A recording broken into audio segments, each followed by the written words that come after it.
In a small, cold apartment in Stevenage, 72-year-old Jeffrey Wilson stares at another envelope marked Final Notice. His hands tremble as he sets it aside with the others. Once a dedicated science teacher who changed the life of Formula One champion Lewis Hamilton, Jeffrey now chooses between buying food or medication. The man who fought for a young boy's racing dreams 3 decades ago now fights just to keep his heat on. But as night falls and temperatures drop, Jeffrey finds an old photo album containing newspaper clippings of Lewis's victories. Despite his troubles, a smile crosses his face. He never regrets standing up for that talented boy, even though that decision altered the course of both their lives forever. The heater made a dying click before going silent. Jeffrey Wilson pulled his worn cardigan tighter around his thin shoulders and sighed. That was that then. 3 days without heat in January was bad enough, but the forecast said tonight would drop below freezing. Just wonderful, Jeffrey muttered, his breath visible in his own living room.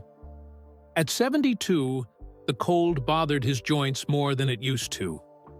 His fingers, once steady enough to help students with delicate science experiments, now trembled as he picked up another envelope. From the small table beside his armchair, the red Final Notice stamp seemed to glow in the dim light of his small apartment in Stevenage. Jeffrey didn't need to open it to know what it said. The gas company had warned him twice already. His pension check hadn't stretched far enough. This month, just like last month, and the month before that. He placed the envelope with the others and rubbed his eyes. When had it gotten so hard? Teaching had never made him rich, but he'd always had enough. Enough for a modest car, enough for his small apartment, enough to buy extra school supplies for kids who couldn't afford them. Now, enough seemed like a distant memory. The apartment was too quiet. Jeffrey had lived alone for decades, but lately, the silence felt heavier. No TV. He'd canceled that subscription last year. No radio. The batteries were too expensive to replace. Just the occasional car passing outside and the neighbor's baby crying through the thin walls. Better find something to keep warm, he said to himself, pushing up from his chair with effort. In the bedroom closet, Jeffrey pulled out an old trunk. Inside were photo albums, newspaper clippings, and mementos from 40 years of teaching science to Stevenage's children. He took out his thickest blanket, a Christmas gift from the staff at Peartree Junior School when he'd left in 1996. As he dragged the trunk back toward his chair, a leather-bound album slipped out, landing with a thud on the worn carpet. "What's this old thing?" Jeffrey wondered, picking it up carefully. The album was heavier than he remembered. Inside were photographs and newspaper clippings he'd collected over the years, not of his own achievements, but of a student who had gone on to do extraordinary things. Jeffrey turned the pages slowly. There was a yellowing newspaper clipping from 1995. Local boy Lewis Hamilton wins junior karting championship. The photo showed a small boy with a bright smile, holding a trophy almost too big for his arms. "Look at you," Jeffrey whispered, touching the image gently. "I knew you'd do it." He remembered that boy well. 10 years old, bright-eyed, and bursting with a dream most people laughed at. A working-class kid from Stevenage who dared to say he'd be a Formula One driver someday. Jeffrey turned another page. Another clipping. Hamilton moves up to Formula 3. Then another. British teen Hamilton signed by McLaren. And then the big one from 2008. Hamilton becomes Formula One world champion. Jeffrey felt the familiar swell of pride. He had only been Lewis's teacher for 2 years, but those were important years, when the boy's racing dreams were taking shape, when other teachers were telling him to be realistic. The chill in the apartment seemed to deepen. Jeffrey pulled the blanket around his shoulders and looked at his silent phone on the side table. There were people he could call, former colleagues, distant cousins in Leeds, maybe even charitable organizations, though the thought made his stomach tighten. He had spent his life teaching children to stand on their own 2 feet. To ask for help now felt like breaking a promise he'd made to himself long ago. Jeffrey's hand hovered over the phone, then retreated back under the blanket. Not today. He still had some canned soup in the cupboard. The electricity was still on, if only because the bill wasn't due for another week. He could manage another day. He looked back at the album in his lap, at the photos of Lewis Hamilton's journey from a karting track in Hertfordshire to the pinnacle of world motorsport. "At least I did one thing right," Jeffrey said to the empty room. He remembered defending Lewis to the headmaster, arguing that the boy should be allowed time off school for an important race. He remembered helping Lewis understand the physics of racing when other teachers thought it was a waste of time. He remembered telling Lewis that talent didn't care about your background or the color of your skin. Small moments. That's all they were. But sometimes, small moments made all the difference. A sudden pain squeezed Jeffrey's chest, and he winced, breathing slowly until it passed. Another reminder that at 72, with no heat and no money for his heart medication, his own race was approaching its final laps. Jeffrey closed the album and hugged it to his chest. Outside, snow began to fall, adding another layer of cold to the January night. In the dim light, the old teacher sat very still, surrounded by final notices and memories of a boy who'd beaten all the odds. Tomorrow, he decided, he would make the call. Tomorrow, he would ask for help. He just needed to make it through tonight first. Stevenage, 1993, Jeffrey Wilson's classroom at Peartree Junior School was unlike any other. While most teachers kept their rooms tidy and plain, Mr. Wilson's walls burst with color, student projects, science posters, and newspaper clippings about new discoveries filled every space. "The world is messy and wonderful," he often told his students. "Our classroom should be too." It was in this room that Jeffrey first noticed 10-year-old Lewis Hamilton.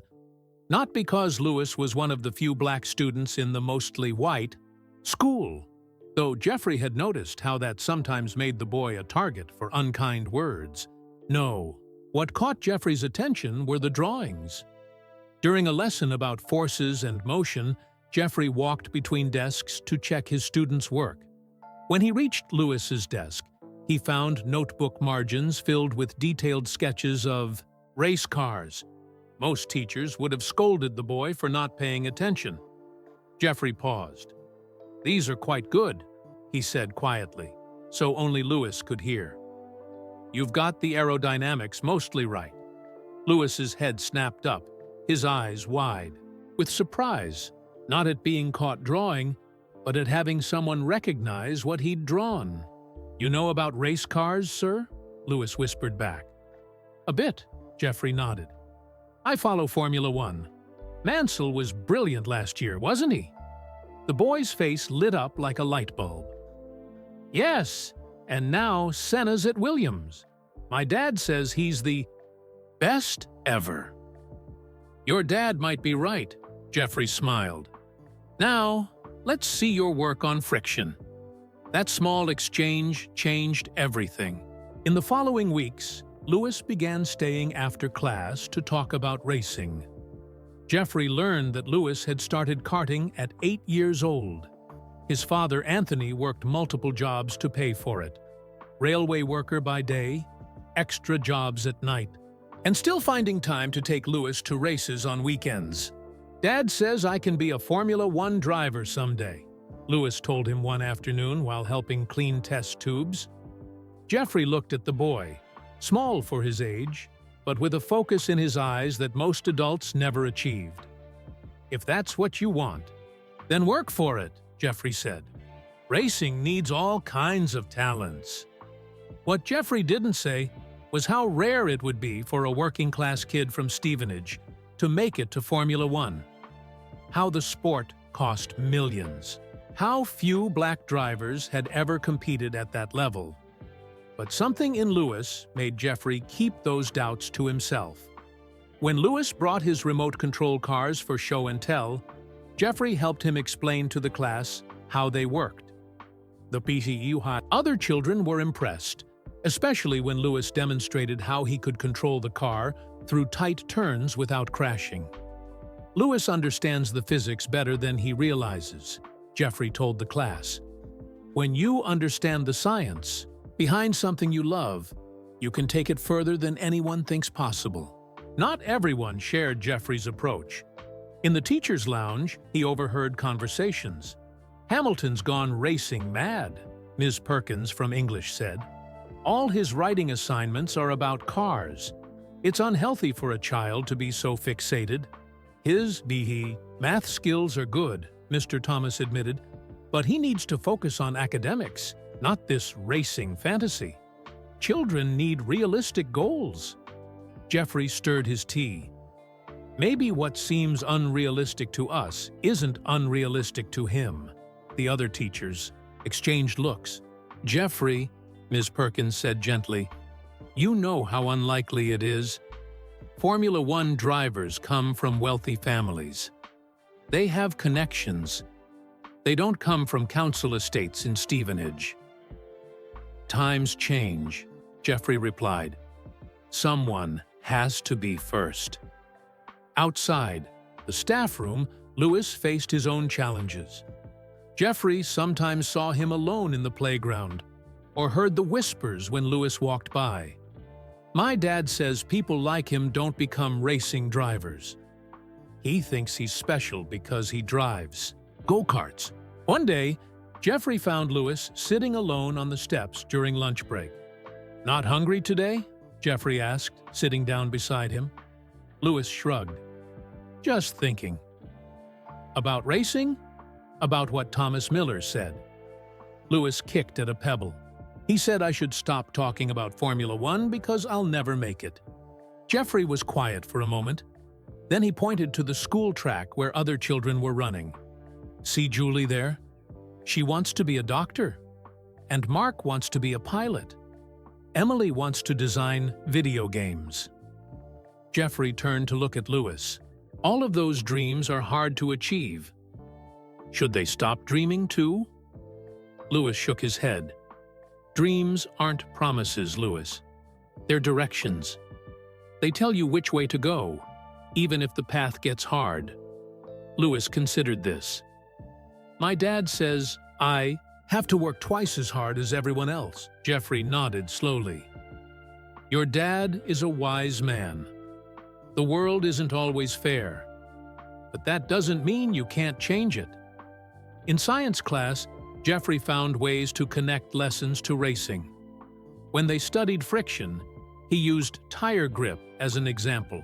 For aerodynamics, they discussed car design. When Lewis asked questions about fuel efficiency and engine power, Jeffrey stayed after school to explain. "Mr. Wilson?" Lewis asked one day while they discussed how engines convert fuel into energy. "Yes, Lewis?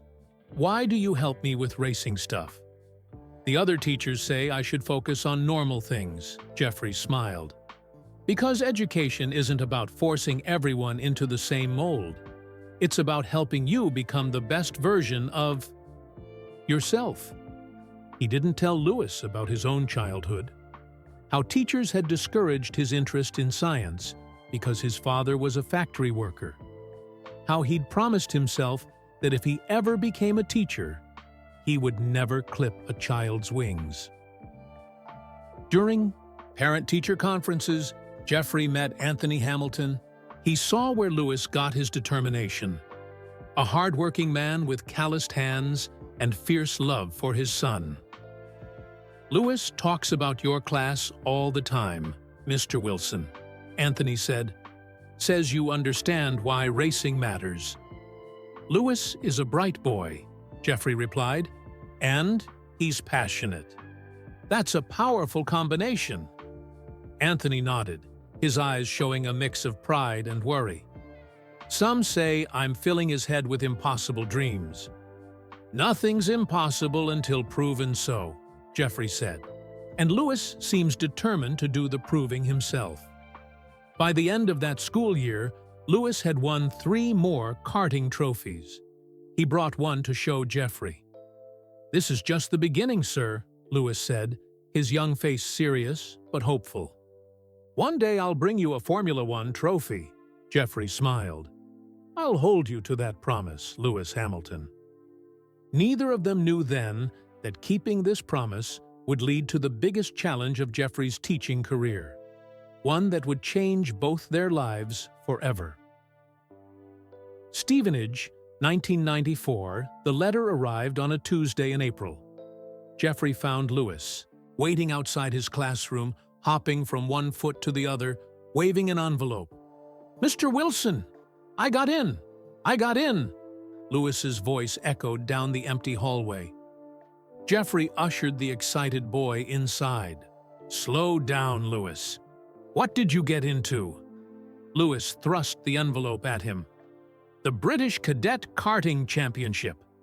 Dad says it's the biggest one yet. All the best young drivers will be there." Jeffrey scanned the letter. The championship would be held in late May, during school term. Lewis would need to miss 3 days of classes for practice and the race itself. "This is wonderful news," Jeffrey said, returning the letter. "Your hard work is paying off." "Dad's already asked for time off work," Lewis explained. "He says this could be my big chance to get noticed by sponsors. Real sponsors, not just local shops." Jeffrey understood what that meant. Anthony Hamilton had stretched his finances to the breaking point funding his son's racing. Without sponsors, Lewis's karting days might soon be over. "You'll need permission, from Headmaster Pembroke to Miss School," Jeffrey reminded him. "Have your father write a letter explaining the importance of this event." Lewis's smile dimmed.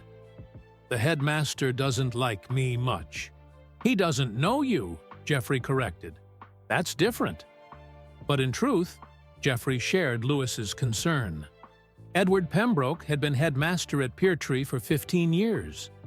He ran the school with rigid discipline and traditional views about education, views that didn't include missing school for karting races. 2 days later, Jeffrey was summoned to the staff meeting room. Inside, Headmaster Pembroke sat at the head of the table, his gray suit as stiff as his expression. Several teachers were already seated. "Ah, Mr. Wilson," Pembroke said. "Please join us. We were just discussing Lewis Hamilton's request for absence." Jeffrey took a seat beside Ms. Parker, the kindly art teacher who had once helped Lewis design his own racing logo. "As I was saying," Pembroke continued, "I cannot approve this absence. 3 days of school missed for a racing competition is simply unacceptable." "It's not just any competition," Jeffrey pointed out. "It's the British Championship. Lewis is representing our school in a way." Pembroke's eyebrows rose. "Peartree Junior School does not field racing teams, Mr. Wilson. We have football, cricket, and athletics. Racing cars is not a proper education." Mr. Thomas from mathematics nodded. "The boy is already struggling to keep up with his long division. He needs more time in the classroom, not less." "Lewis is not struggling," Jeffrey countered. "His math marks are above average, especially when applied to concepts he's interested in, like calculating speed and distance. His English composition needs work," Ms. Perkins added, though her tone was gentler than Thomas's. "His grammar is improving, but he rushes through writing assignments." Pembroke folded his hands on the table. "The fact remains, this child is from a working-class background. His father works for the railways. Racing cars is an expensive hobby for wealthy people.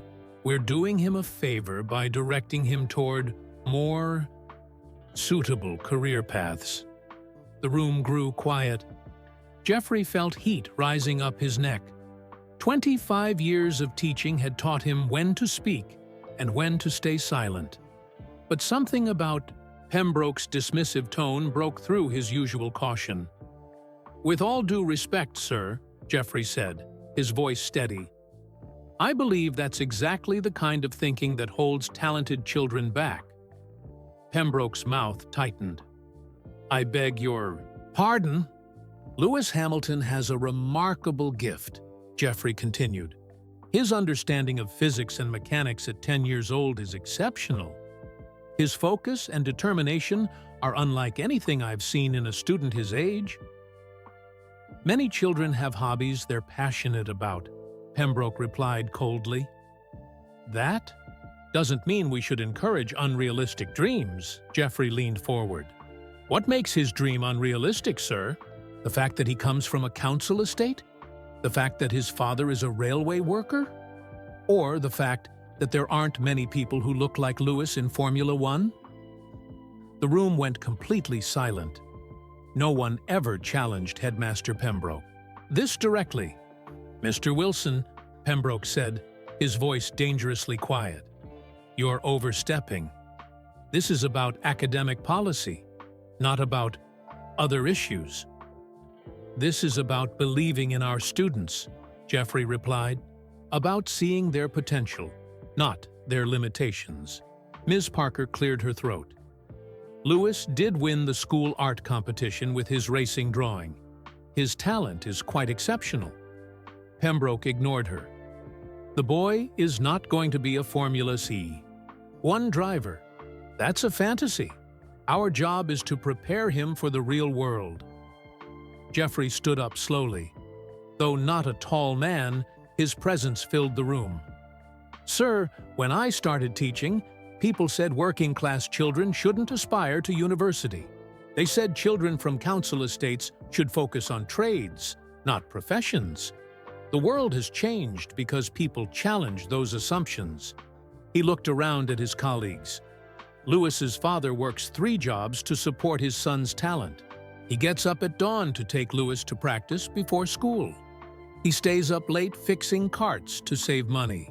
If that's not teaching a child about the real world, about dedication and sacrifice, I don't know what is." Pembroke's face had turned a dangerous shade of red. "This meeting is over. My decision stands. The Hamilton boy will not be granted leave for this racing event." As the teachers filed out, Jeffrey stayed behind. "Sir, I'd like to help Anthony Hamilton write an appeal to the school board." Pembroke stared at him. "You would go over my head on this matter. I would support a parent's right to advocate for their child's future," Jeffrey replied calmly. "You're risking a great deal, Wilson," Pembroke warned, "for a child who may never amount to anything in this sport." Jeffrey smiled slightly. "Some risks are worth taking." That evening, Jeffrey called Anthony Hamilton. They met at a local cafe after Anthony finished his shift at the railway. "Mr. Pembroke refused the absence request," Jeffrey explained as Anthony's tired face fell. "But we can appeal to the school board." "Will that work?" Anthony asked, his hands wrapped around a cup of cooling tea. "It might," Jeffrey said. "I've prepared some materials about Lewis's academic performance. His grades are good, especially in science and math. I can demonstrate how his racing actually enhances his education." Anthony studied the teacher carefully. "Why are you doing this, Mr. Wilson? You could get in trouble." Jeffrey thought about his own childhood, about teachers who told him not to reach too high, about doors that remained closed until someone believed in him. "Because your son has a gift," he said simply, "and gifts shouldn't be wasted because of where we come from or what we look like." Anthony's eyes glistened. He reached across the table and gripped Jeffrey's hand. "Thank you." 2 weeks later, the school board overturned Pembroke's decision. Lewis would be allowed to participate in the British Cadet Karting Championship, with the condition that he complete all missed schoolwork. Lewis came in second place at that championship. When he returned to school, he brought his trophy to show Jeffrey.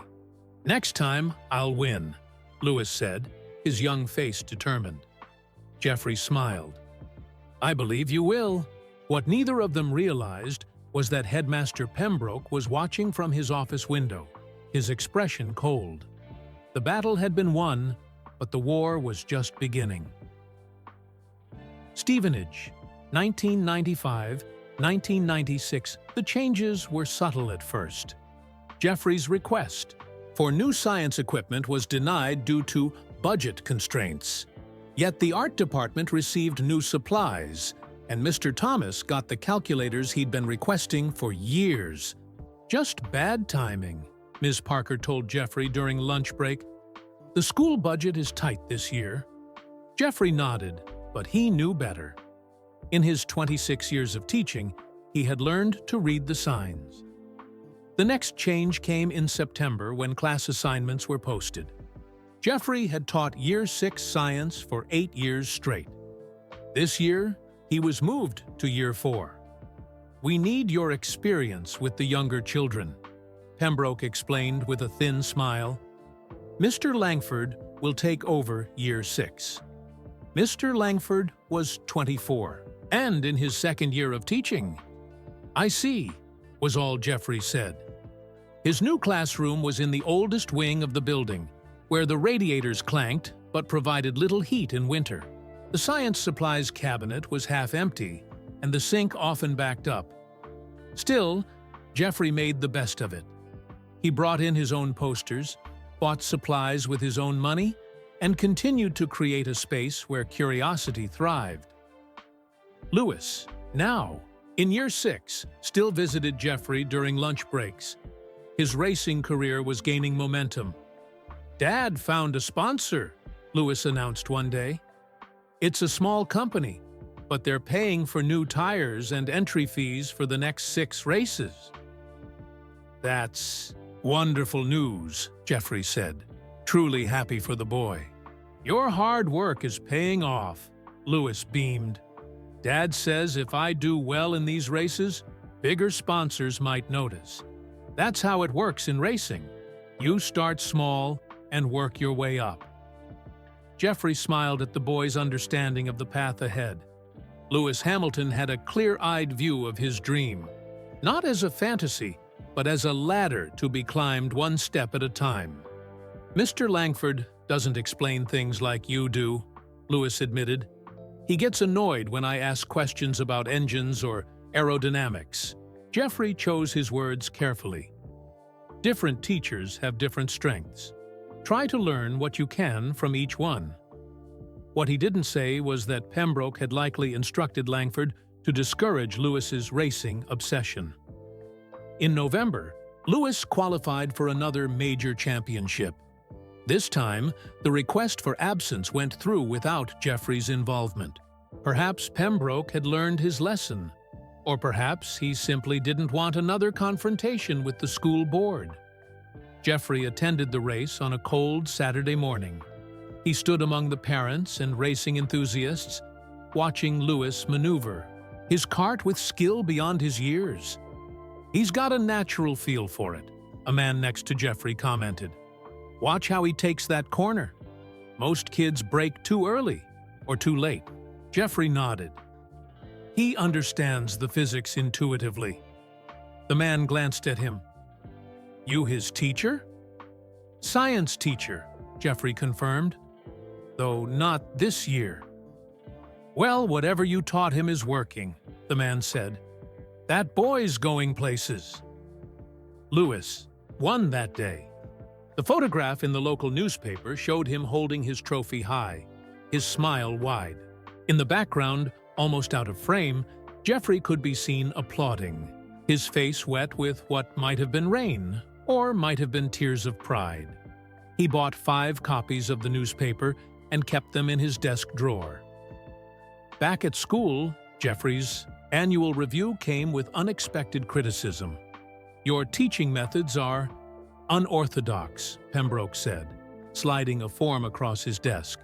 Parents have expressed concern that you spend too much time on tangential topics. Which parents? Jeffrey asked. Pembroke ignored the question. Furthermore, your class scored below average on the standardized tests last term. My class includes 3 children with learning difficulties, Jeffrey pointed out. If you look at individual progress rather than raw scores, the numbers speak for themselves, Pembroke interrupted. I'm putting you on an improvement plan. Preeti at such 26 years of teaching, Jeffrey had never received anything less than a satisfactory review. Now, with retirement just a few years away, his record was being tarnished. He left Pembroke's office with a hollow feeling in his stomach. That evening, he called his sister in Manchester. He's targeting you, she said bluntly. Can you file a complaint? Against what? Jeffrey sighed. He hasn't done anything clearly wrong. It's all just small cuts. Because you stood up for that racing boy? Lewis, Jeffrey corrected. His name is Lewis Hamilton. And yes, that's part of it. Pembroke doesn't like being challenged, especially not successfully. You could transfer to another school, his sister suggested. Jeffrey thought about it. At 54, starting over wouldn't be easy, but staying might be worse. The final blow came in March 1996. Parents were being quietly advised that other science teachers might be more focused on academics. Jeffrey's class size dwindled as children were transferred out. Lewis's father, Anthony, came to see him after school one day. Is it true what they're saying? Anthony asked without preamble. That you're being pushed out because of Lewis? Jeffrey shook his head. It's more complicated than that. Pembroke and I have different views on education. Anthony's face darkened. I know what's happening. I've seen it before. When someone stands up for what's right and pays the price. Lewis is doing well, Jeffrey said, changing the subject. That's what matters. He asks about you, Anthony said. Wants to know why you're not teaching Year 6 anymore. Jeffrey managed to smile. Tell him I'm teaching the next generation of racing fans. In May, Jeffrey was called into Pembroke's office once more. The headmaster wasn't alone. A woman from the district school board sat beside him. We're restructuring the science department, Pembroke announced without preamble. Unfortunately, your position is being eliminated. The board representative at least had the decency to look uncomfortable. You'll receive severance pay, of course, and a good reference for your next position. Jeffrey looked between them. This is about Lewis. Hamilton, isn't it? Don't be ridiculous, Pembroke said sharply. This is a budgetary decision. But his eyes told a different story. Jeffrey cleared his desk that weekend. Among the items he packed was the newspaper showing Lewis with his trophy. Whatever happened next, he had done the right thing. No one could take that from him. The following Monday, Lewis waited by Jeffrey's car after school. Dad says you're leaving, the boy said, his voice small. Because of me. Jeffrey knelt to meet Lewis's eyes. Listen to me very carefully, Lewis. Hamilton. I am leaving because sometimes adults disagree about important things. None of this is your fault. But if you hadn't helped me with the racing, I would have failed as a teacher, Jeffrey finished firmly. A good teacher believes in their students' dreams, even when those dreams don't fit the usual pattern. Lewis swallowed hard. I'll miss you, Mr. Wilson. And I'll miss you, Jeffrey said. But I'll be watching your career. Don't you dare give up. I promise, Lewis said solemnly. One day, everyone will know I was right to believe in you. At 54, Jeffrey Wilson found himself unemployed for the first time since university. The racing world continued without him, and a young Lewis Hamilton climbed steadily toward a dream that still seemed impossible to everyone except a boy, his father, and a teacher who had paid the price for standing up. Milton Keynes, 1997-2000 job. Hunting at 54 was harder than Jeffrey had expected. Many schools seemed reluctant to hire a teacher his age, especially one who had left his previous position under unclear circumstances. "They're looking for young teachers they can pay less," his sister told him over the phone. "It's not fair, but that's how it is." Jeffrey's savings dwindled as summer turned to autumn. He took substitute teaching positions, a week here, 3 days there, but nothing permanent materialized. His small flat in Stevenage, once cozy, now felt like a reminder of his uncertain future. In December, just when Jeffrey had begun to consider a career change, a call came from a school in Milton Keynes, about 30 miles from Stevenage. "We need a science teacher," the woman on the phone explained. "Our previous teacher left mid-term. It's not an easy position.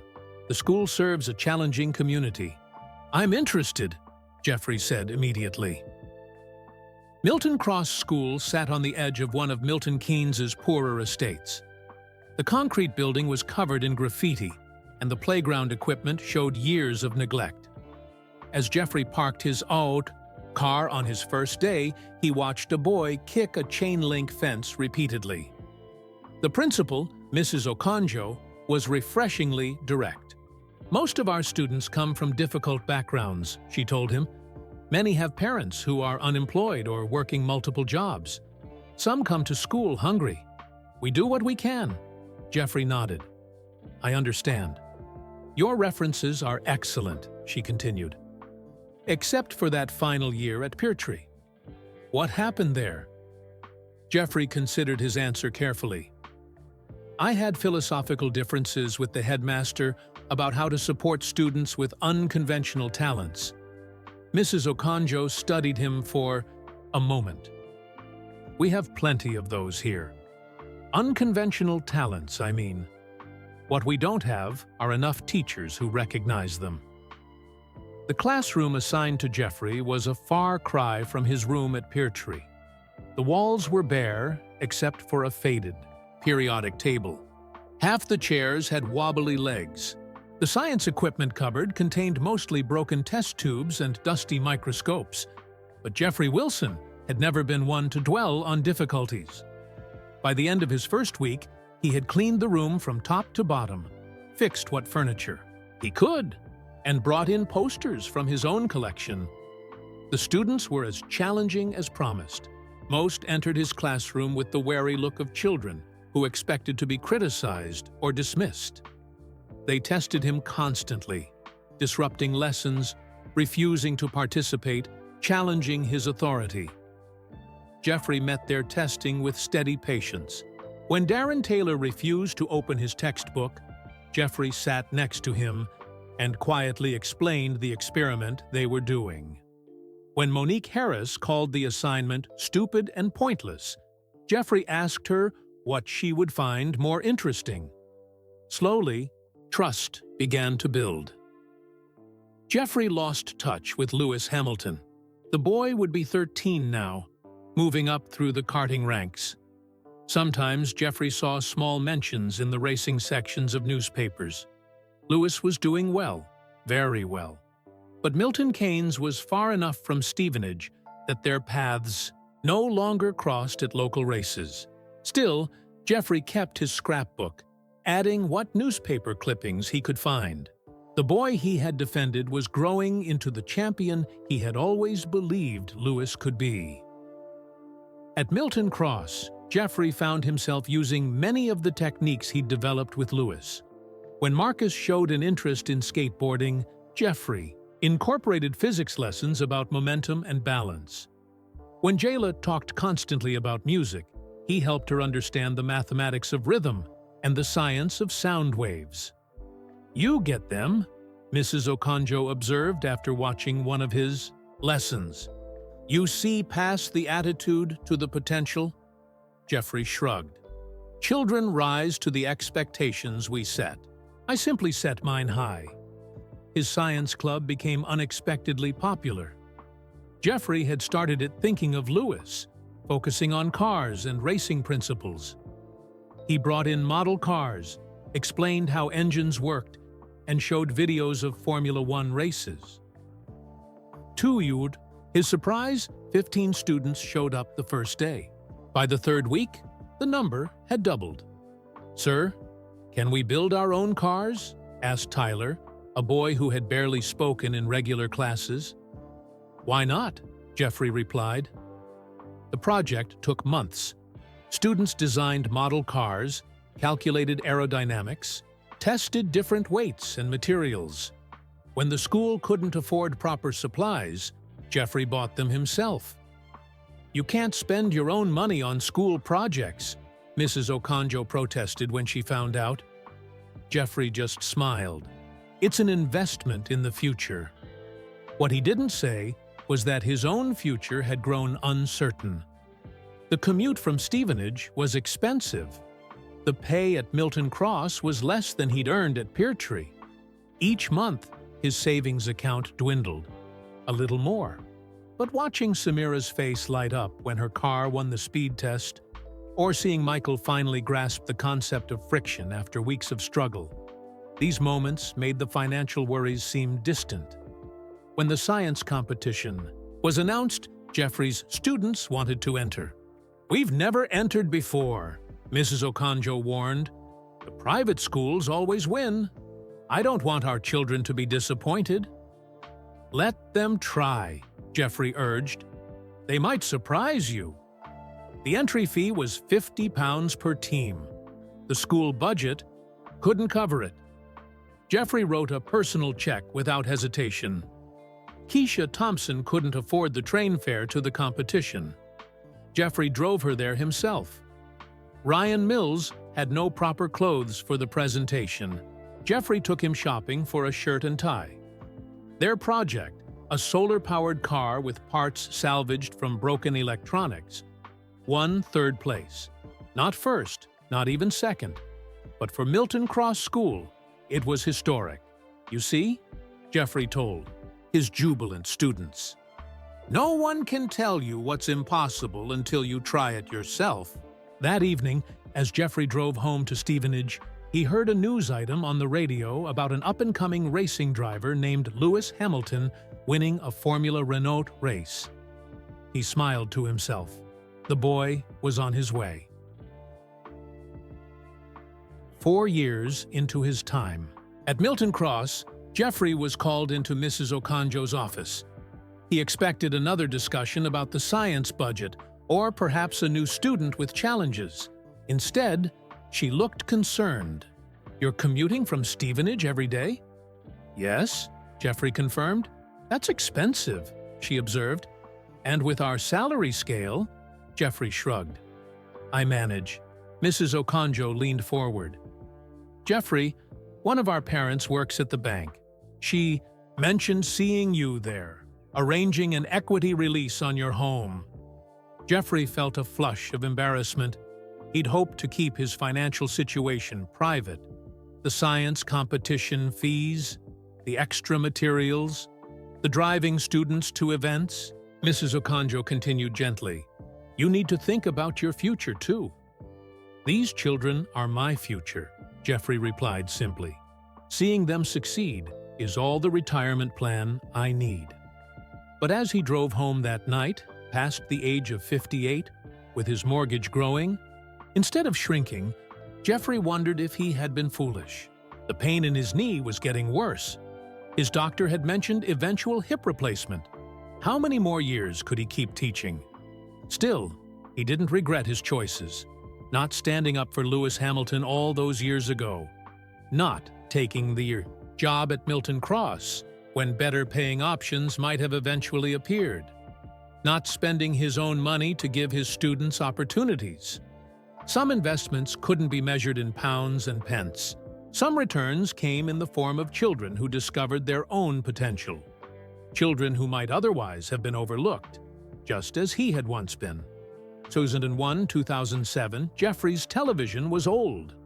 A bulky model from the 1990s with fuzzy reception, but It worked well enough to watch the Formula Renault race that Sunday afternoon.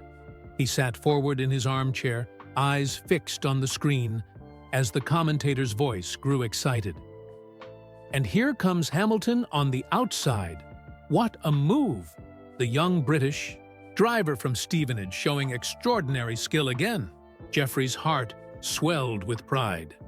Lewis Hamilton, now 18, was making waves in Formula Renault. The skinny boy who had drawn race cars in science class was becoming the driver he had always dreamed of being. At school the next day, Geoffrey shared the news with his students. "I taught him," Geoffrey told his class proudly. "He sat right where you're sitting now, drawing race cars when he should have been taking notes." "Did you tell him off, sir?" asked Tyler. Geoffrey smiled. "No, I asked him about his drawings. Sometimes what looks like distraction is actually passion focused in a different direction." "Did you know he'd be famous?" Keisha wanted to know. "Knew he had extraordinary talent and determination," Geoffrey replied, "but success takes more than that. It takes opportunity, support, and sometimes luck." What Geoffrey didn't say was that it also took money, something Lewis's father Anthony had stretched to the breaking point. He wondered how they had managed to fund Lewis's progression through the racing ranks. The answer came in a newspaper article Geoffrey read that weekend. McLaren Mercedes, one of the top Formula One teams, had signed Lewis to their young driver program when he was 13. Team boss Ron Dennis had recognized Lewis's exceptional talent and taken a chance on a working-class kid from Hertfordshire. "Someone finally saw what was obvious," Geoffrey murmured, clipping the article for his scrapbook. As Lewis climbed through the racing categories, Formula Renault, Formula 3, GP2, Geoffrey followed every step. His students became accustomed to Monday morning racing updates, whether they had asked for them or not. "Sir's obsessed with that Hamilton guy," Geoffrey overheard Darren telling another student. "Keeps saying he taught him." "He probably did," Monique replied. "Sir doesn't make stuff up." Geoffrey smiled to himself. Earning the trust of teenagers was no small achievement. In 2006, Lewis won the GP2 championship, the final stepping stone before Formula One.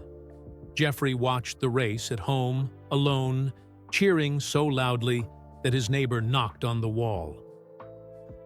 The announcement came soon after.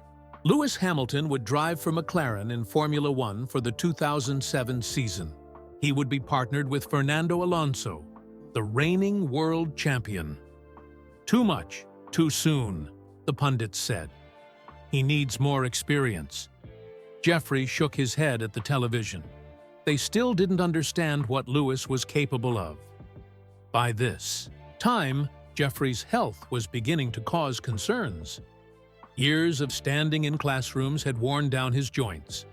His doctor advised a hip replacement in the near future, but Geoffrey put it off. Surgery would mean time away from teaching, and he couldn't afford that, financially or emotionally. At 64, retirement loomed on the horizon. Milton Cross School had been good to him, but his pension would be modest. Too many years at too small a salary. Too many personal expenses on behalf of students. "You should write to him," Mrs. Okonjo suggested one day when she found Geoffrey reading a Formula One magazine article about Lewis. "Your former student is famous now." Geoffrey shook his head. "He has his own life, his own concerns." "You're part of his story," she insisted. "You stood up for him when it mattered." Geoffrey considered her words. Perhaps she was right. Not that he expected anything from Lewis. The boy almost certainly wouldn't remember a science teacher from 20 years ago. But it might be nice to offer congratulations. That evening, Geoffrey composed a letter. He kept it simple, congratulating Lewis on reaching Formula One, expressing pride in his achievements, and wishing him well for the future. He mentioned their time at Peartree briefly, including the battle with Headmaster Pembroke over the karting competition. "You probably won't remember," Jeffrey wrote, "but I've followed your career with great pride. You proved that talent and determination can overcome any obstacle." He mailed the letter to McLaren's headquarters, not expecting a response. Lewis would be inundated with fan mail now. A letter from a former teacher would likely be lost in the shuffle. March 2007 brought Lewis Hamilton's first Formula One race in Australia. Jeffrey invited some of his students to watch it at his home in Stevenage. He had moved to a smaller flat to save money on the commute, but there was room enough for 5 teenagers to crowd around his television. "Is that really him, sir?" Keisha asked as the camera showed Lewis in the McLaren garage. "He looks so different in the racing suit." "That's him," Jeffrey confirmed. 10 years ago, he was just like you lot, full of dreams that everyone else thought were impossible." They watched in amazement as Lewis Hamilton, in his very first Formula One race, finished on the podium in 3rd place. "He's actually good," Darren admitted, impressed despite himself. "He's exceptional," Jeffrey corrected. "And don't you forget it." That summer, Jeffrey retired from teaching. His hip could no longer handle the daily strain, and at 65, it was time. The students at Milton Cross gave him a scrapbook of their own, filled with messages and photos from his 7 years at the school. "You taught us science," Keisha had written, "but mostly you taught us to believe in ourselves." Jeffrey's retirement party was modest but heartfelt. Mrs. Okonjo made a speech about his contributions to the school. Several former students attended, including Tyler, now studying mechanical engineering at university. "You made us think anything was possible, sir," Tyler told him, even when everything else said it wasn't. Jeffrey nodded, touched by the words that echoed what he had once told Lewis Hamilton. At home that evening, Jeffrey watched highlights of the Hungarian Grand Prix.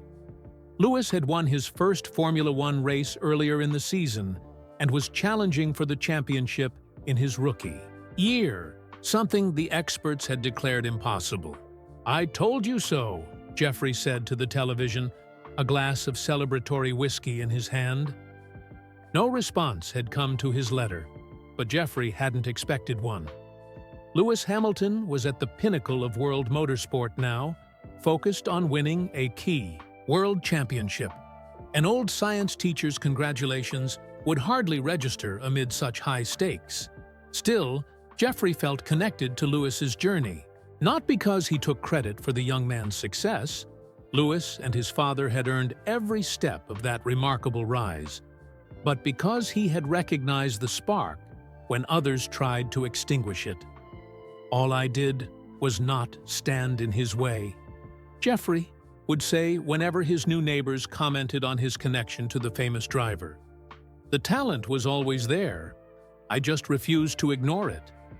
As Jeffrey entered retirement, his financial situation grew increasingly precarious. But watching Lewis Hamilton race for championships filled him with a satisfaction that no bank balance could match. Stevenage, 2010-2023 retirement, was supposed to be the golden years, or so Jeffrey had always heard. For him, the gold tarnished quickly. 2008 had started well.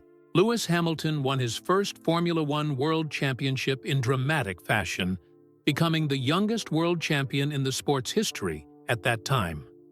Jeffrey watched the final race in Brazil from his small flat, holding his breath as Lewis made a crucial overtake on the last lap to secure the points he needed. "He did it," Jeffrey whispered to the empty room, tears in his eyes. "The boy from Stevenage did it." The newspaper the next day carried the headline, "Hamilton makes history." Jeffrey added it to his scrapbook, which now filled several volumes. But as Lewis's star rose, Jeffrey's fortunes fell. First came the global financial crisis, which hit pensioners like Jeffrey particularly hard. His modest teacher's pension, already stretched thin, lost purchasing power as inflation outpaced increases. Then came the health problems. Jeffrey's postponed hip replacement could wait no longer. The surgery went well, but the recovery was long and expensive. Physical therapy sessions quickly depleted his savings. "You should have had this done years ago," his doctor scolded him. "Why did you wait so long?" Jeffrey didn't explain that he'd been too busy paying for science competition entry fees and school supplies for children who couldn't afford them. By 2010, Jeffrey had to make his first significant cutbacks. The flat in Stevenage, already modest, was too expensive. He moved to an even smaller one-bedroom place on the outskirts of town. The car he'd driven for 15 years, the same one he'd used to drive students to science competitions, was sold. "It's just temporary," he told his sister on their monthly phone call. "Until the economy improves." But things didn't improve. More health issues arose. Arthritis in his hands, high blood pressure, cataracts requiring surgery. The British healthcare system covered the basics, but the waiting lists were long and many related expenses came out of pocket. Through it all, Jeffrey maintained his newspaper subscription. It was an extravagance he couldn't really afford, but he needed to follow Lewis's career, and what a career it was becoming. After his championship with McLaren, Lewis eventually moved to Mercedes, where he began to rewrite the record books. More race wins, more pole positions, more championships. "He's one of the greatest of all time now," Jeffrey told the checkout clerk at the grocery store, who had commented on the Formula One magazine Jeffrey was purchasing despite having to put back a package of biscuits to afford it. "That's nice," the young clerk replied, clearly not interested. But it was more than nice to Jeffrey. It was validation. Every time someone questioned whether working-class children should aim high, every time someone suggested that dreams should be realistic, Lewis Hamilton's success was the answer. By 2015, Jeffrey had to give up his flat entirely. The rent had increased beyond what his pension could cover. He found a single room to rent in a shared house with 3 other retirees. His book collection, his teaching materials, his furniture, all had to be sold or given away. He kept only his clothes, a few personal items, and his Lewis Hamilton scrapbooks. "You could sell those," suggested his housemate, Mr. Finch. "Some racing fans might pay good money for a collection like that." Jeffrey shook his head. Some things aren't for sale. His new room was small but clean. The bathroom was shared, which was difficult with his hip problems. The kitchen was often crowded, but it was affordable. Barely. In 2017, at 75 years old, Jeffrey found himself doing something he'd never imagined: applying for additional benefits. The form asked about his work history, and he wrote "teacher" with a sense of pride that even poverty couldn't diminish. "Your pension should be adequate," the young woman at the benefits office told him with a frown. "Did you not save for retirement?" Jeffrey thought about the hundreds of children whose lives he'd touched over 40 years of teaching. About the science equipment he'd bought with his own money. About the competition fees he'd paid. About the students he'd driven to events in his own car. "I invested elsewhere," was all he said. The additional benefit was approved, but it wasn't enough. Jeffrey began to make daily choices that no one should have to make. Heat or food? Medicine or electricity? New glasses or winter boots? Still, he found joy where he could. When Lewis Hamilton equaled Michael Schumacher's record of 7 world championships, Jeffrey splurged on a bottle of cheap sparkling wine and toasted the television. "To Lewis," he said aloud, "the boy who proved them all wrong." The COVID-19 pandemic of 2020 brought new challenges. Jeffrey, now in his late 70s, was highly vulnerable. He isolated in his small room, relying on grocery deliveries arranged by a local charity. The shared spaces in the house became danger zones. His already limited social contact dwindled to almost nothing. During those long, lonely months, Formula 1 races, when they finally resumed, became Jeffrey's main connection to the outside world. Lewis Hamilton continued to win, now racing in a black car promoting diversity and inclusion in the sport. "You see?" Jeffrey told his reflection in the small mirror above his sink. "He's not just winning races, he's changing the world." In 2021, Jeffrey caught COVID despite his precautions. His age and underlying health conditions made it a serious case. He spent 3 weeks in the hospital, drifting in and out of consciousness. When he finally returned to his room, he was weaker, thinner, and even less able to manage on his own. The hospital had prescribed new medications his benefits didn't fully cover. "You could ask family for help," suggested his doctor during a follow-up call. Jeffrey's sister had passed away 2 years earlier. His few remaining relatives were distant cousins he hadn't spoken to in decades. "I'll manage," he said. By 2023, even managing became difficult. At 81, Jeffrey fell in his room, breaking his already fragile hip. The surgery was more complicated this time, the recovery longer and more painful. When he was finally discharged, he found an eviction notice waiting. The owner of the Ichati house was selling.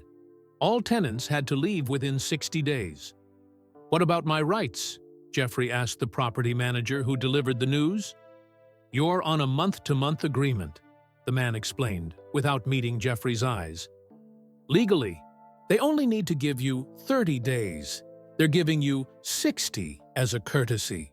Jeffrey sat on his bed after the man left, looking around the small room that contained what remained of his life. Where would he go? How would he afford a deposit on a new place? His hands shook as he reached for his medication. That evening, using the old laptop a charity had provided during the pandemic, Jeffrey searched for housing options for elderly people with limited income. The waiting lists were years long. Emergency housing was scarce and often dangerous. For the first time, real fear gripped him. Not the nervous anticipation he'd felt when standing up to Headmaster Pembroke all those years ago. Not the concern over finances that had shadowed his retirement. This was existential fear of homelessness, of dying alone and forgotten. Yet even in this darkest moment, Jeffrey refused to regret the choices that had led him here. If he had to do it all again, standing up for Lewis, helping countless other students at his own expense, he would make the same decisions. As night fell over Stevenage, Jeffrey Wilson, once a respected science teacher who had helped shape a world champion, took his heart medication with water from a plastic cup and wondered how many more nights he had in this small room before the world closed in completely. Stevenage, January 2025, morning light filtered through the thin curtains of Jeffrey's room. Another day. He had precisely 28 of them left before the eviction date. The pain in his hip was worse today. Jeffrey winced as he swung his legs over the side of the bed. His medication bottle was nearly empty, just 3 pills remaining. The prescription refill would cost money he didn't have. Jeffrey's morning routine had become painfully slow. Dressing took almost 30 minutes. Breakfast was a cup of tea and half a slice of toast. He needed to make the bread last until his next pension payment. When he finally settled in his chair, Jeffrey opened his latest scrapbook. Lewis Hamilton had just finished another Formula 1 season. Not his best, he hadn't won the championship, but still impressive for a driver approaching 40. "We're both getting older, my boy," Jeffrey murmured, turning the pages carefully with his arthritic fingers. The room was cold. The heating had been turned down to save money. Jeffrey pulled his cardigan tighter and reached for the telephone. He'd been putting this call off for days, but time was running out. His fingers trembled as he dialed the number for Senior Help, a charity that assisted elderly people in crisis. The call went through, but he was placed on hold. The tinny music played for nearly 15 minutes before a harried-sounding woman answered. "Senior Help, this is Rachel speaking. How can I assist you?" Jeffrey cleared his throat. "My name is Jeffrey Wilson. I'm 81 years old, and I'm being evicted from my room at the end of the month." There was a slight pause. "I see. And what is your current housing situation, Mr. Wilson?" Jeffrey explained his circumstances: the shared house, the sale, the eviction notice. He explained his health issues and his limited income. He explained that he had nowhere else to go. "We can certainly add you to our emergency housing list," Rachel said. Her voice was kind but tired. "But I must warn you, Mr. Wilson, there are many people in need right now." "How many are ahead of me?" Jeffrey asked. "In the Stevenage area? Currently about 60 seniors needing immediate housing assistance." Jeffrey's heart sank. "And how many placements do you typically make per month?" 5 to 10, depending on availability, Rachel admitted. "The housing crisis has hit seniors particularly hard." After taking his details, Rachel promised someone would call back within 2 weeks to follow up. Jeffrey thanked her politely and hung up. 2 weeks. His eviction was in 28 days. Even if he made it to the top of their list, which seemed unlikely, the timing would be painfully close. For lunch, Jeffrey had a cup of soup from a dented can he'd found on sale. He couldn't remember when he'd last eaten fresh vegetables or meat that wasn't processed and packaged. His housemate, Mr. Finch, knocked on his door after lunch. "There's a letter for you," the older man said, handing Jeffrey an envelope. "Looks official." Jeffrey thanked him and closed the door. The envelope bore the logo of his energy company. With a sense of dread, he opened it. "Final notice," the letter began. His last payment hadn't gone through. A bank error, apparently. If he didn't pay the outstanding balance, plus a late fee within 7 days, his service would be disconnected. Jeffrey set the letter aside with a shaking hand. He would have to use some of his food money to pay the bill. Less food for the next 2 weeks, but at least he would have electricity. This was what his life had become, a series of impossible choices, each one more difficult than the last. That evening, Jeffrey turned on his small television to watch the news. He couldn't afford cable, but the basic channels came through well enough on good days. The sports segment featured an interview with Lewis Hamilton. Jeffrey turned up the volume, his heart lifting at the sight of the man Lewis had become. Confident, articulate, and still passionate about racing after all these years. The interviewer asked about Lewis's early days, about the challenges he had faced as a working-class kid trying to break into an elite sport. "I was lucky," Lewis replied. "I had people who believed in me when others didn't. My dad, of course. And there was this teacher." Jeffrey leaned forward, his heart suddenly beating faster. "I never properly thanked him," Lewis continued. "He stood up for me when others thought racing was a waste of time. He understood that my passion wasn't a distraction. It was my future." The interviewer seemed interested. "What was his name, this teacher?" "Mr. Wilson." "Jeffrey Wilson," Lewis said. "He taught science at my junior school in Stevenage. He risked his job to help me attend a karting championship that changed my career." Jeffrey stared at the screen in disbelief. After all these years, Lewis remembered him. "I've actually been trying to find him for years," Lewis continued. "After I won my first championship, I wanted to thank him properly. But people move, you know? Schools change staff. I lost track of him. So if Mr. Wilson is watching..." The interviewer prompted. Lewis looked directly at the camera. "I'd love to reconnect. You believed in me when it mattered most.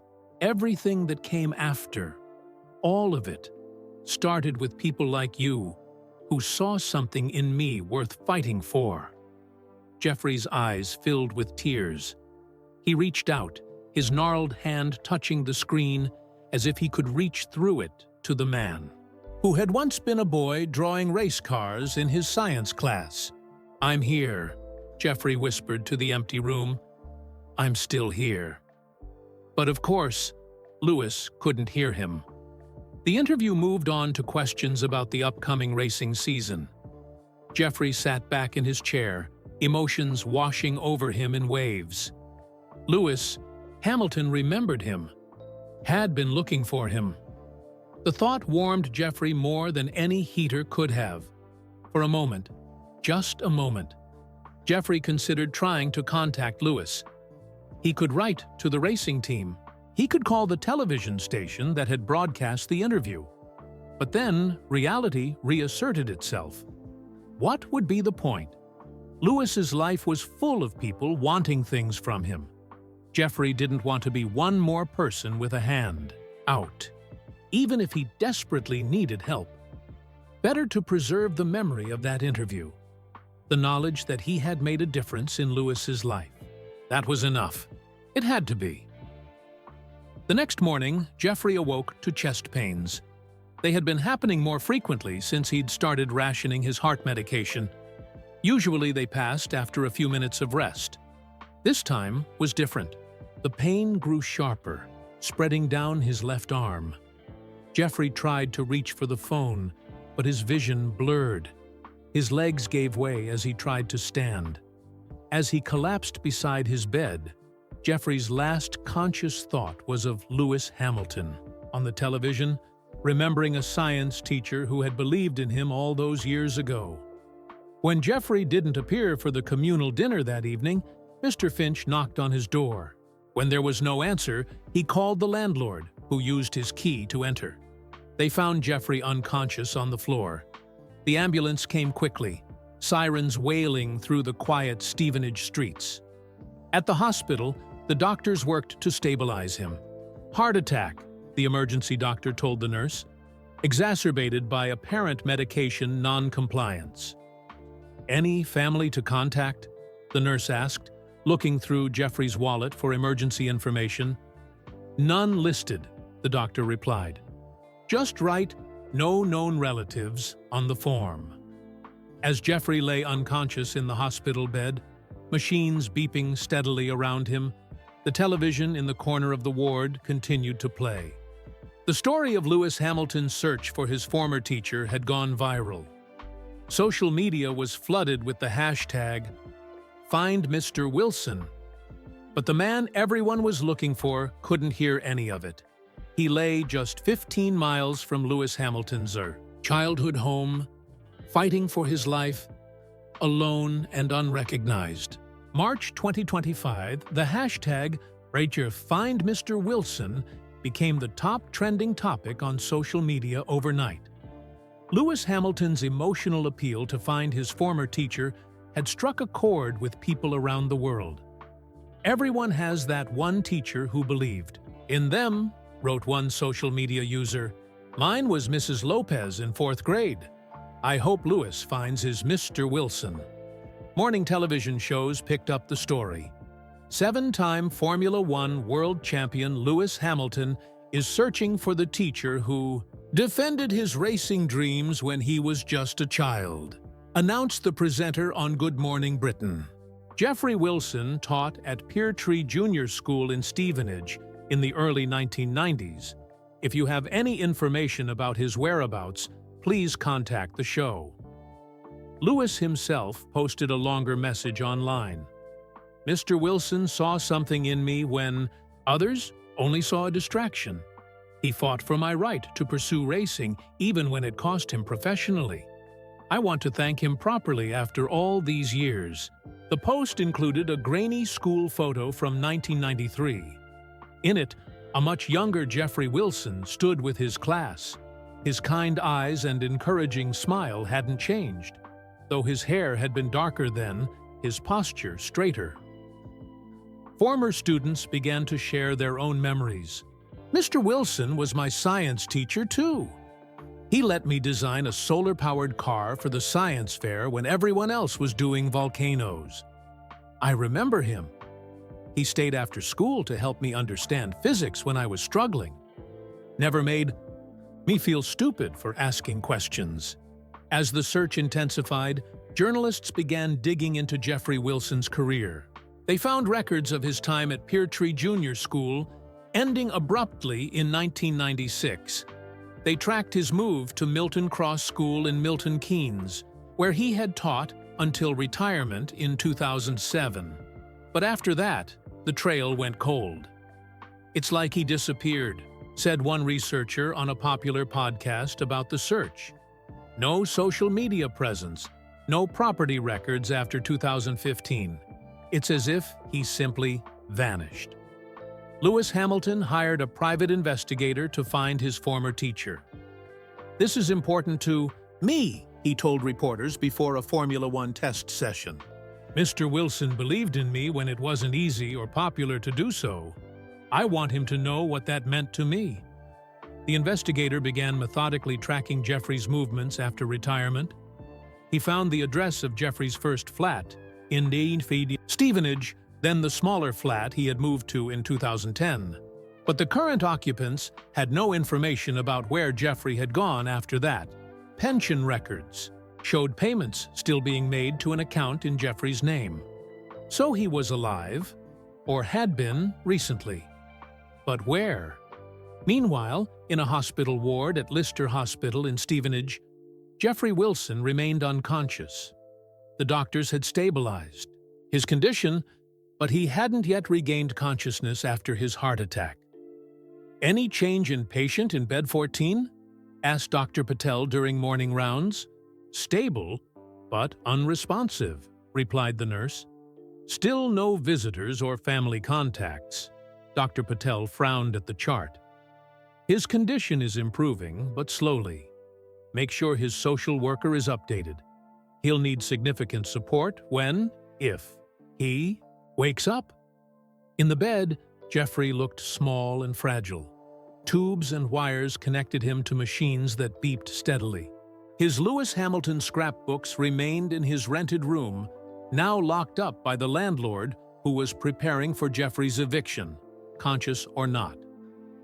At Milton Cross School, now renamed Keynes Academy, the current head teacher was surprised by the flood of inquiries about a teacher who had retired nearly 2 decades earlier. "We've checked our records," she told Lewis Hamilton's investigator. "Mr. Wilson was highly regarded here. His students consistently outperformed expectations, especially in science competitions. But we have no contact information after his retirement. I'm sorry." Former colleagues were tracked down. Most had lost touch with Jeffrey years ago. "He was a private person," recalled Mrs. Okonjo, now retired herself and living in London. "Dedicated to his students, but didn't socialize much with other teachers. I worried about him, to be honest. He spent so much of his own money on classroom, supplies, and helping students. I doubt he saved much for retirement." The search expanded. School records were examined more closely. Jeffrey's sister in Manchester had passed away, but distant cousins were found in Leeds. They hadn't spoken to Jeffrey in over a decade. "He was always the smart one in the family," his cousin Richard told the investigator. "First to go to university, always had his head in books. Teaching was his life." As March turned to April, Lewis grew increasingly determined. "I won't give up," he told his millions of followers. "Mr. Wilson never gave up on me." At Lister Hospital, a young nurse named Amara Jenkins was halfway through her night shift. Amara, 26 years old and 2 years into her nursing career, was a huge Formula One fan. She followed the Find Mr. Wilson story closely, even changing her social media profile picture to include the hashtag during her break. She scrolled through the latest updates on her phone. Lewis had just visited Peartree Junior School, standing in Jeffrey's old classroom and recalling how the teacher had incorporated racing principles into science lessons. After her break, Amara continued her rounds. When she reached bed 14, she checked the monitors, adjusted the IV drip, and glanced at the patient's chart. Jeffrey Wilson, she read aloud softly. Age 81. Something clicked in her mind.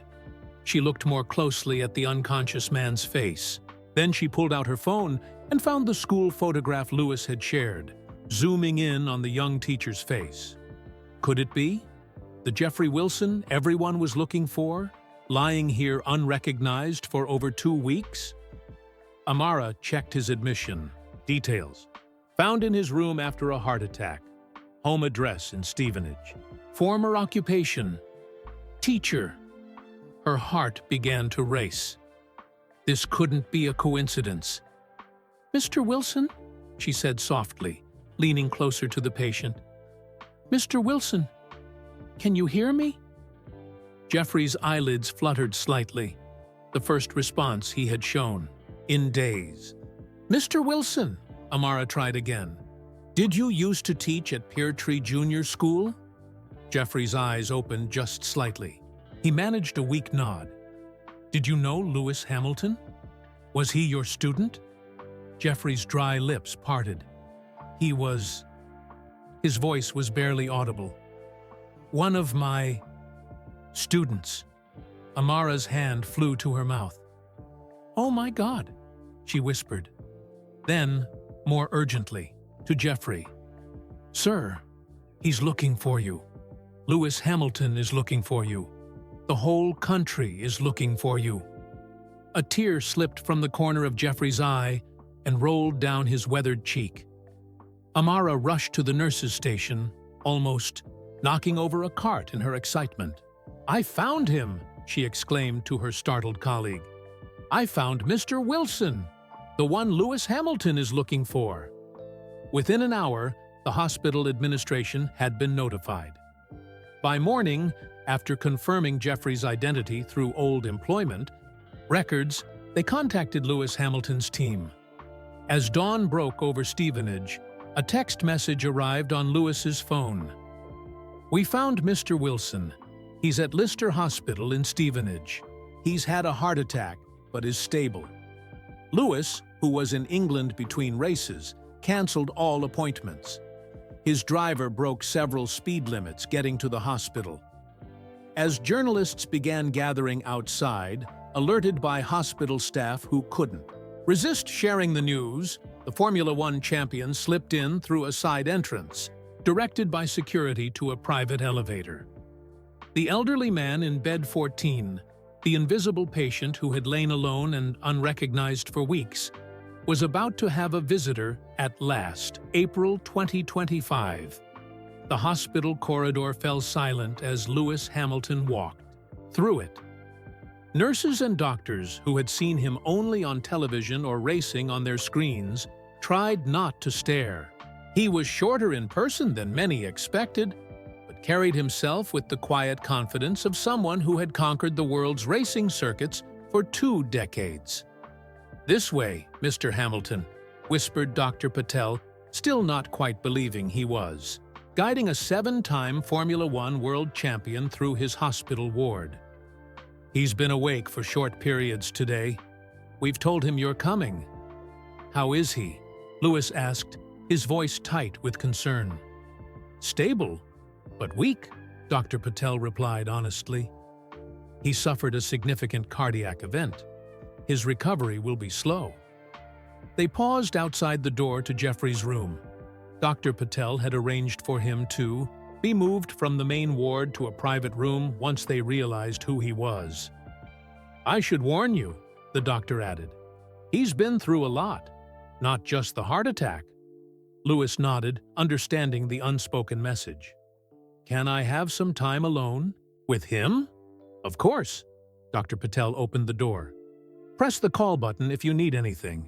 Lewis stepped into the room, his heart pounding nearly as hard as before a race start. The man in the bed looked so different from the teacher he remembered. Jeffrey Wilson had been in his early 50s when he taught Lewis, still vigorous, with salt and pepper hair and bright, encouraging eyes. Now he seemed impossibly frail, his skin paper-thin, his once strong hands spotted with age. But the eyes, when Jeffrey opened them at the sound of the door, those were the same. Kind, intelligent, seeing more than most people noticed. "Mr. Wilson," Lewis said softly, approaching the bed. Jeffrey blinked, his dry lips parting in surprise. "Lewis?" His voice was a faint whisper. "Is it really you?" Lewis pulled a chair close to the bed and sat down. For a moment, he was at a loss for words, unusual for someone who had given thousands of interviews. "It's me," he finally managed, reaching out to take Jeffrey's thin hand in his own. "I've been looking for you." Jeffrey's eyes filled with tears. "You remembered me."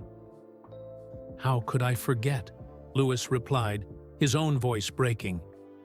"You were the first teacher who didn't laugh at my dream." For a long moment, they simply looked at each other, the elderly teacher and the world champion who had once been a boy in his science class. 30 years had passed since they had last spoken, yet the connection between them remained unbroken. "I saw you," Jeffrey whispered. "On television. You mentioned my name." Lewis nodded. "I've been trying to find you for years. After my first championship, I wanted to thank you properly. But no one seemed to know where you'd gone." "Not much to find," Jeffrey said with a weak smile. "Just an old teacher, getting by." But Lewis could see that "getting by" was a generous description. The hospital admission notes mentioned malnutrition.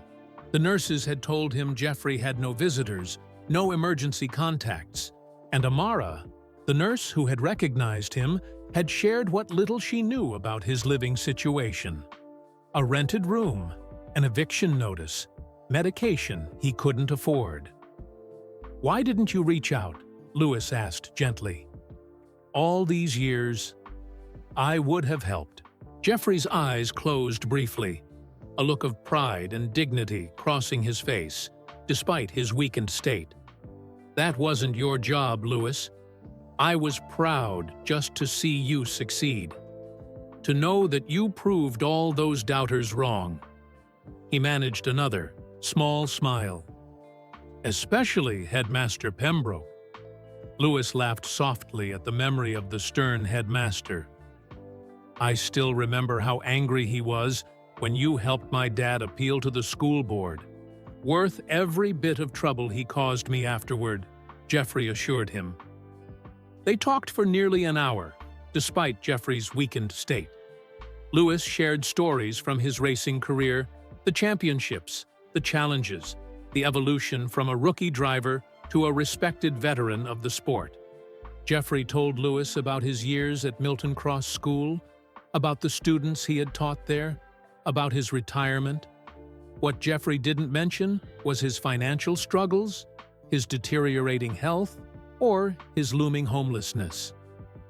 But Lewis could read between the lines. He had grown up with a father who worked multiple jobs to support his racing.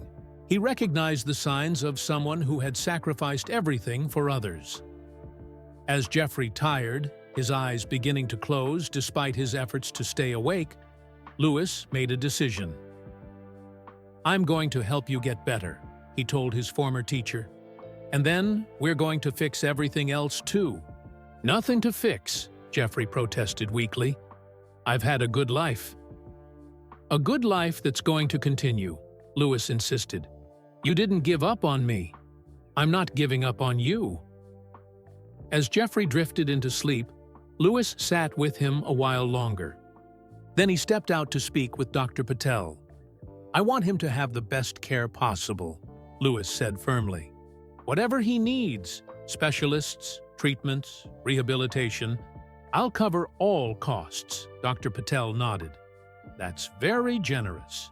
But Mr. Wilson's challenges extend beyond his medical needs. His housing situation is precarious. And from what we can determine, he has limited financial resources. I understand, Lewis replied. I'll take care of that too. Over the next few weeks, as Jeffrey slowly regained strength, Lewis visited whenever he wasn't at races. He brought specialists to consult on Jeffrey's recovery. He arranged for a private nurse to be present around the clock, and when he wasn't. At the hospital, Lewis was solving the practical problems facing his former teacher. He paid off Jeffrey's overdue bills. He retrieved the precious scrapbooks from Jeffrey's soon-to-be former room, feeling a wave of emotion when he saw the carefully preserved record of his own career through Jeffrey's eyes. Most importantly, Lewis found Jeffrey a new place to live, a comfortable ground-floor apartment near the hospital, adapted for someone with mobility issues. He furnished it simply but comfortably, making sure everything was in place for when Jeffrey would be discharged. The media caught wind of the story, of course. F1 champion rescues former teacher from poverty, read one headline. Lewis Hamilton repays teacher who believed in him, proclaimed another. Lewis gave no interviews about Jeffrey, respecting his privacy and dignity. But within the racing community, the story spread quickly. Other drivers and team members shared similar stories of teachers who had made a difference in their lives. A movement began to recognize and support retired teachers facing financial hardship. In mid-May, Jeffrey was strong enough to be discharged from the hospital. Lewis arranged for a private ambulance to transport him to his new home. This isn't necessary, Jeffrey protested when he saw the apartment. It's too much. It's not even close to enough, Lewis countered. Do you know what I'm worth these days, Mr. Wilson? Jeffrey shook his head. Hundreds of millions, Lewis told him. And not 1 pound of it would exist if you hadn't stood up for me when I was 10 years old. Jeffrey's eyes filled with tears. I only did what any good teacher would do. But that's just it, Lewis said softly. Most didn't. You were the exception. You saw something in me when others saw only problems. As Jeffrey settled into his new home with a full-time carer to help him recover, the full extent of his previous situation became clear to Lewis. The years of financial struggle, the medications rationed to save money, the choices between heat and food. Why didn't you ask for help? Lewis asked him one evening as they shared a meal prepared by the carer. Jeffrey looked down at his plate. Pride, I suppose. I spent my life telling students they could stand on their own 2 feet. It's hard to admit when you can't do the same. Lewis reached across the table and placed his hand on Jeffrey's arm. The strongest people are those who know when to accept help. My dad taught me that. For years, he worked 3 jobs to support my racing. Then, when McLaren offered to sponsor me, he had to let go and accept their help. Jeffrey nodded slowly. Your father is a wise man. I always respected how hard he worked for you. You did the same for countless students, Lewis reminded him, including me. Now it's time to let someone do the same for you. As spring turned into early summer, Jeffrey's health improved steadily. Color returned to his cheeks. He began taking short walks in the park across from his new apartment.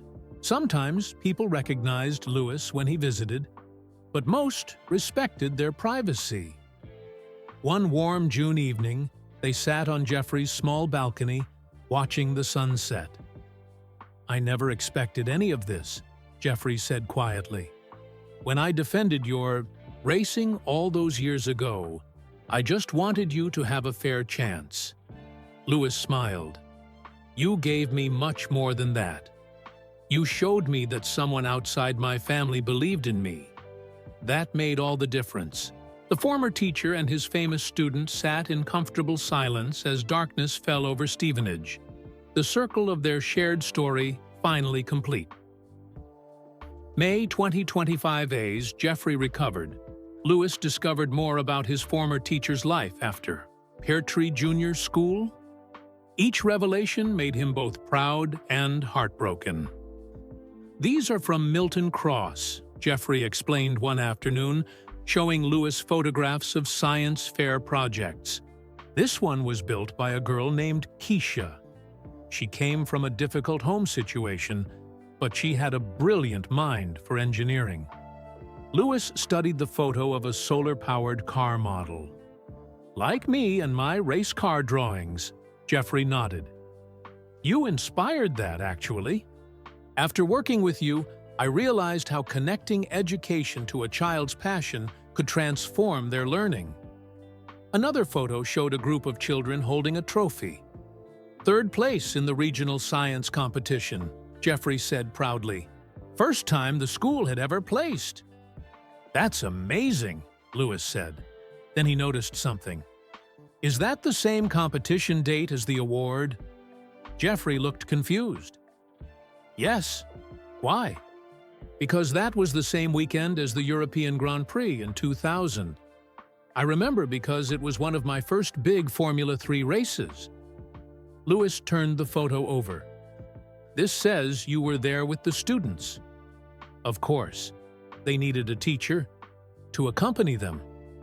"But you could have watched my race." Jeffrey smiled gently. "Lewis, those children needed me there. You were already on your way." The truth began to dawn on Lewis. For every milestone in his career, Jeffrey had been supporting other children, giving them the same chance he had given Lewis, the chance to be seen, to have their potential recognized. One rainy afternoon, while helping Jeffrey organize his belongings from the rented room, Lewis found a stack of bank statements. Despite Jeffrey's protests, he glanced through them. "These are equity releases on your home," Lewis said, shocked. "4 of them, starting." In 1999, Jeffrey looked away. "It wasn't a big house, just a small place I bought when I started teaching." "But you eventually lost it."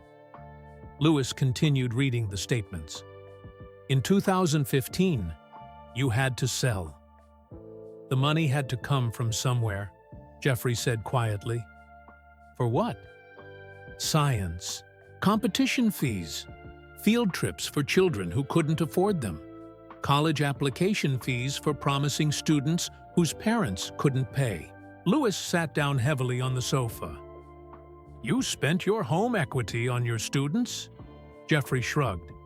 "It seemed like the right thing at the time." "What about your pension? Savings? Teachers' pensions aren't generous, Lewis. And I never earned enough to save much." Lewis shook his head in disbelief. "So all these years, while I was earning millions, you were—" "I was fine," Jeffrey insisted. "But the evidence said otherwise. Medical bills with overdue stamped on them. Letters from creditors. Notes from the landlord about late rent payments." "Why didn't you reach out?" Lewis asked again. "To me, or to any of your other former students?" Jeffrey's face showed a flash of pride mingled with shame. "Would you have asked for help if you were in my position? It's not easy to admit when you can't manage anymore."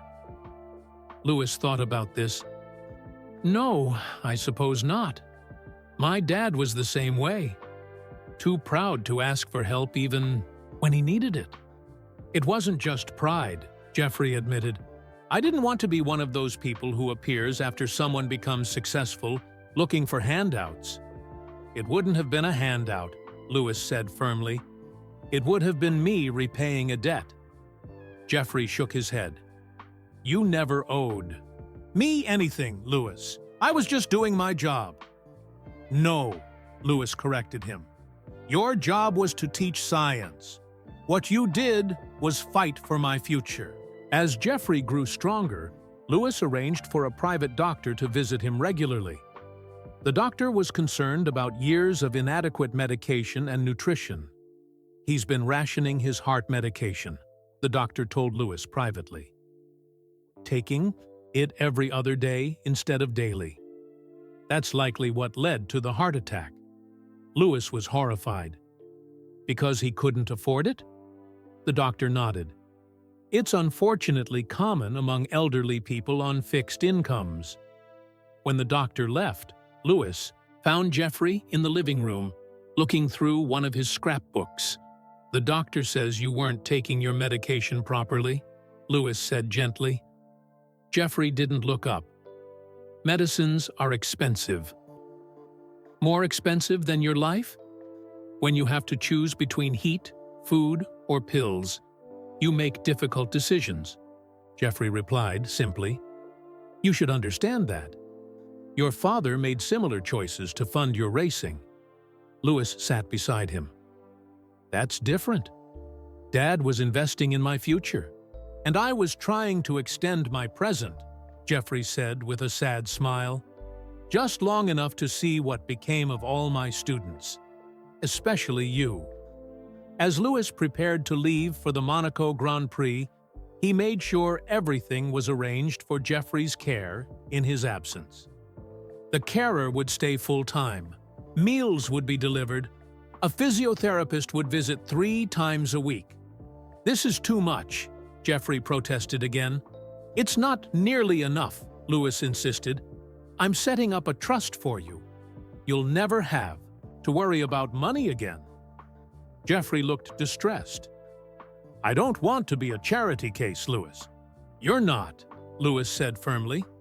"You're family, and family takes care of each other."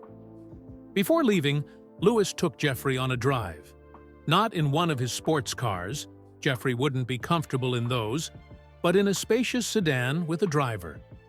They went past Peartree Junior School, past the karting track where Lewis had raced as a boy, and finally to a quiet spot overlooking Stevenage.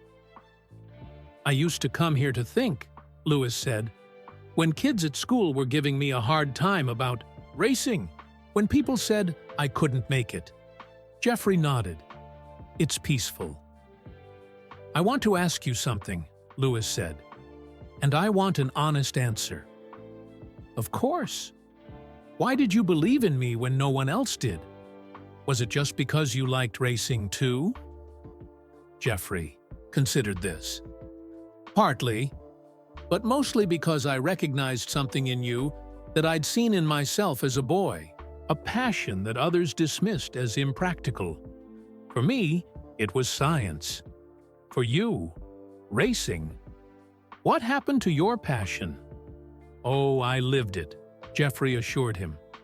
"Every day in the classroom, every time a student's eyes lit up with understanding." Lewis looked out over the town where they had both grown up, Jeffrey decades before him. "I'm establishing a foundation, the Jeffrey Wilson Foundation for Educational Opportunity. It will support retired teachers facing financial hardship and fund special projects for students from disadvantaged backgrounds." Jeffrey's eyes filled with tears. "You don't have to do that." "I want to," Lewis said simply, "because talent doesn't care about your background or the color of your skin. Isn't that what you taught me?" Jeffrey smiled in recognition of his own words from long ago. "You remembered that too?" "I remembered everything," Lewis said. "More than you know." June 2025, the crowd at Silverstone roared as the cars lined up on the starting grid for the British Grand Prix. Jeffrey Wilson, dressed in a Mercedes team jacket, with his name embroidered on the chest, sat in a wheelchair in the team garage. Around him, engineers and mechanics worked with focused intensity. "Is this really happening?" Jeffrey asked Amara, the nurse who had recognized him in the hospital and was now his part-time carer. "It is," she smiled. "Lewis insisted you have the best seat in the house." Lewis had arranged everything. A comfortable car to bring Jeffrey to the track. A doctor on standby in case the excitement proved too much. A special pass that gave him access to areas most fans could only dream of seeing. Before the race, Lewis had introduced Jeffrey to the team, to other drivers, to celebrities who visited the garage. "This is Mr. Wilson," he said each time. "My science teacher. The reason I'm here today."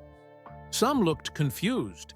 How could a frail elderly man have anything to do with a Formula One champion's success? But others understood immediately, especially those who had their own Mr. Wilsons in their lives. Now, as the start of the race approached, Lewis made his way back to the garage for a final moment with his team. He knelt beside Jeffrey's wheelchair. "Nervous?" Jeffrey asked. Lewis smiled. "Always. Even after all these years." "You'll do brilliantly," Jeffrey assured him. "You always do." Lewis took Jeffrey's hand. "Whatever happens today, this one's for you." The race was thrilling. Lewis fought for every position, his car dancing through the corners of the historic British circuit. Jeffrey watched, his heart racing nearly as fast as the cars on track. "He's pushing so hard," Amara observed during a tense battle for the lead. "He always does," Jeffrey replied. "That's what makes him special." When Lewis took the checkered flag, Jeffrey's eyes filled with tears. 25 years after a boy with a dream had sat in his science class. That same boy, now a man and a champion, had won his home race. After the podium celebration, with champagne still dripping from his race suit, Lewis returned to find Jeffrey. "You did it!" Jeffrey exclaimed. "We did it!" Lewis corrected him. Later that evening, at a special reception, Lewis took the microphone. The room fell silent. Team, members, sponsors, journalists, and special guests all turning to listen. "Today was a special victory," Lewis began. "Not just because it's my home race, but because today I get to honor someone who made my career possible." He gestured to Jeffrey, who sat uncomfortably in the spotlight. 30 years ago, Mr. Jeffrey Wilson stood up to his headmaster, risking his job to defend my right to pursue racing.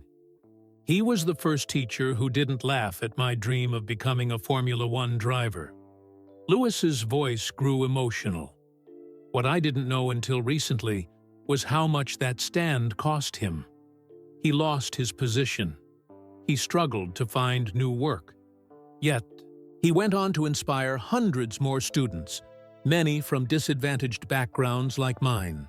The room was completely silent now. Today, I'm announcing the Jeffrey Wilson Foundation for Educational Opportunity. It will support retired teachers facing financial hardship and fund special programs for children whose talents might otherwise be overlooked. Applause filled the room. Jeffrey looked down, overwhelmed by the attention. Later, when the crowd had thinned, Lewis sat beside Jeffrey in a quiet corner. "There's something I never told you," Lewis said. "Something I've kept to myself all these years." Jeffrey looked up curiously. "When I was 16, racing in Formula Renault, I almost quit. The racism in the sport, the constant battle for funding, the pressure, it was too much. I told my dad I was done." Jeffrey listened intently. "That night, I remembered something you said to me when I was 10. You told me, 'Talent doesn't care about your background or the color of your skin.' Those words kept me going, Mr. Wilson. Through every barrier, every setback, every time someone said, 'I didn't belong.'" Lewis's eyes were wet now. "I didn't just keep racing for myself or for my dad. I kept racing to prove you right." Jeffrey reached out a trembling hand to grasp Lewis's. No words were needed between them. In that moment, the circle was truly complete. The teacher who had believed in a boy's impossible dream. The champion who had never forgotten the man who made it possible. Two lives connected by courage, belief, and the power of seeing potential where others saw only obstacles. Some victories aren't measured in trophies or championships. Some are measured in the lives we touch and the dreams we help make possible. That was the end of our heartwarming journey through the lives of Geoffrey Wilson and Lewis Hamilton. A powerful reminder that sometimes the people who change our world aren't the ones in the spotlight, but those who believe in us when no one else will. We'd love to know where you're listening from. Please like this video if Geoffrey and Lewis's story touched your heart, and subscribe to our channel for more inspiring content like this. If you know someone who appreciates stories of kindness, generosity, and the profound impact teachers can have on our lives, please share this video with them. Together, we can spread awareness about the unsung heroes in our communities and the importance of believing in others' dreams, no matter how impossible they might seem.